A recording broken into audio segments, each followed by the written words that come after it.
Okay, so don't have any injuries for you, really. I'm not sure we had too many anyway. So um, I thought, as I went back and looked at the tape, I thought that just a good team win. I was happy to see our defense play the way they did.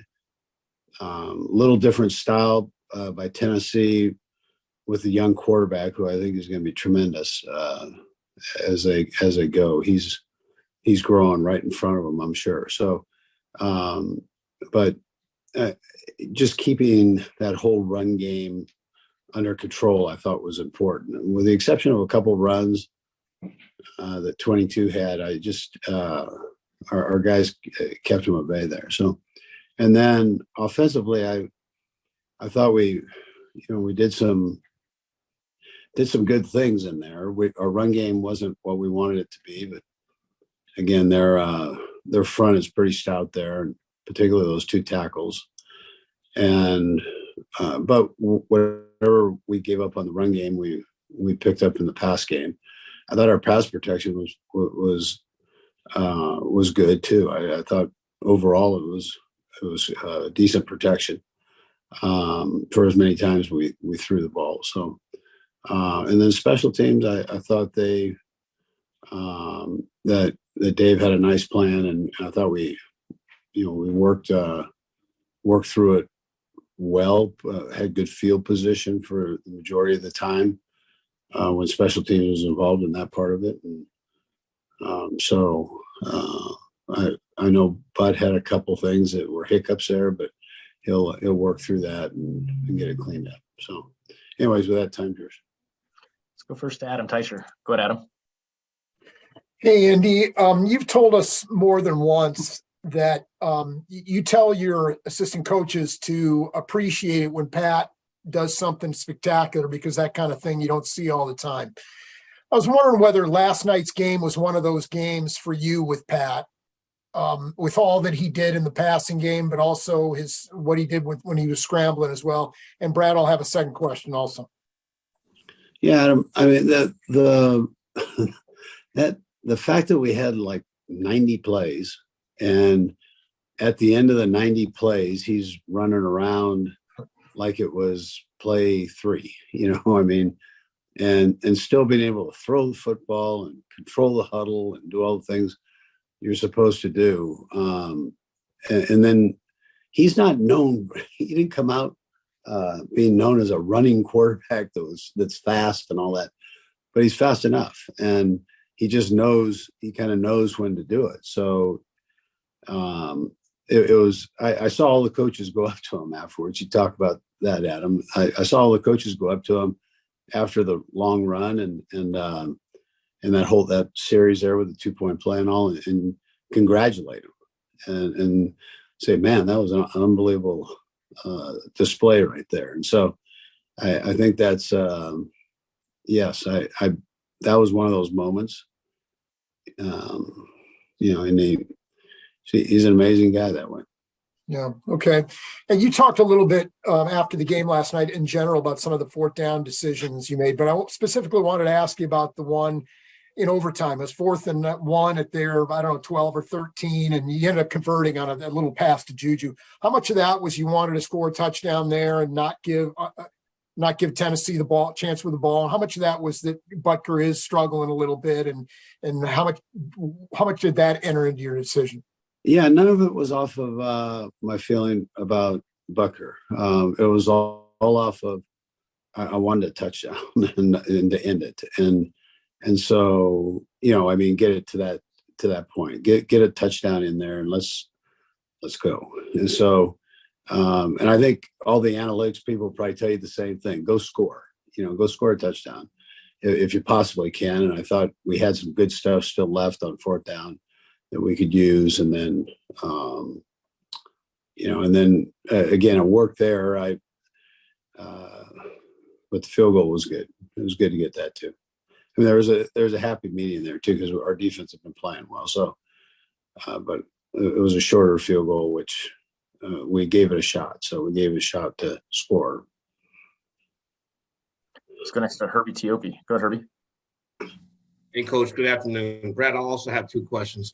Coach, Kadarius Toney, 9 snaps yesterday. I know it was a small sample size, but based on what you saw, what impressed you the most of what he was able to do with those 9 snaps? Yeah, so I liked the option route that he ran. Gave you a little taste of his quickness and ability to get open. I liked some of his blocks, Herbie, were unbelievable. I mean, that's not what we brought him here for, but it's he's a tough kid. So, and he did it against defensive ends, and that's good defensive ends. So. But he'll keep working in. He just hadn't played much, and so Herbie, we had him on a kind of a number count, snap count. Only had a few things in for him.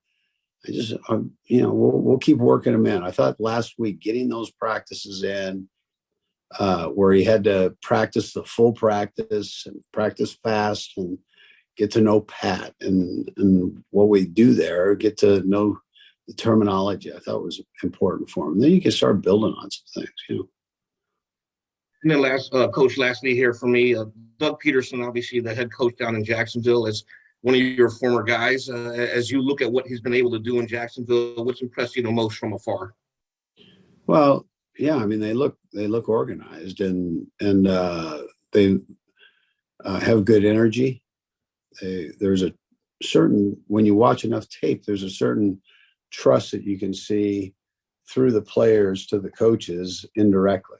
So, but you see that what's being called, how fast they play, their body language, all that. So I think both sides of the ball, there's a tremendous amount of trust. Special teams, there's a trust, and this is just year one. So they don't give up. I mean, you saw that yesterday. I mean, they're going to keep coming. They were down 17 at one point, or 10 at one point, and they came back and won the game. So they've got some grit to them. Let's go next to Aaron Ladd. Go ahead, Aaron. Hey, Coach, appreciate the time here. 2 football-related question. You mentioned not getting what you wanted from the run game. What's kind of the missing piece there, in your opinion, and the focus going forward specifically there? Yeah, Aaron, I think well, first of all, those 2 defensive tackles, that might have been part of it. Those 2 guys are pretty strong jokers. We've been playing like the number 1 defenses here for the last few weeks, it seems like, and so they're giving us their best shot, and we can do a little bit better up front. We can do a little bit, be more patient at the running back position, and as coaches, we can always dial up different things, and try to figure something out that might fit a little bit better. So those are all the things that we kind of get in and we analyze and work with. But, what didn't work there worked in the past game. So.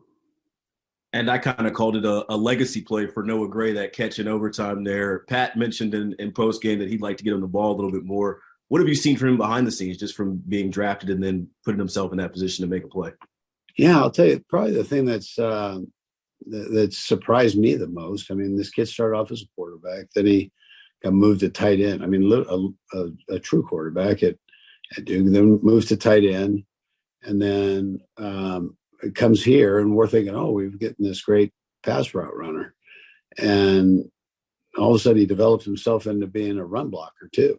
And so not only does he have this whole skill level as a pass receiver, but now he's also got a complete game being able to run block, which I wasn't sure we'd ever get to that point, but he sure done a nice job with that. So catching the ball has never been the issue with him. He can do all of that, and he's very skilled that way.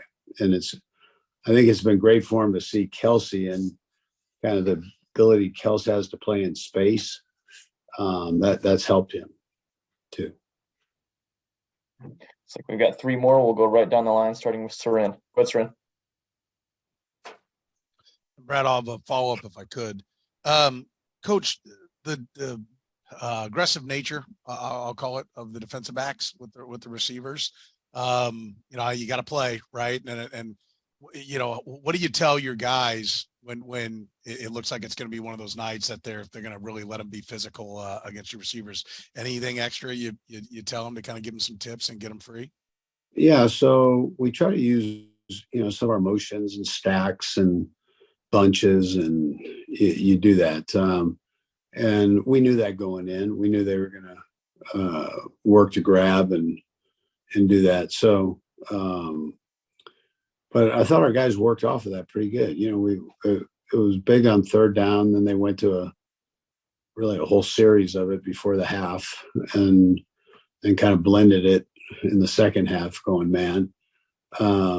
They play it with a whole player. So it's not even as much the grabbing and the bumping and all that. It's that you have that extra guy in the middle that you just have to sort out. And so we worked through that and ended up doing okay against it. But crossing routes always help too.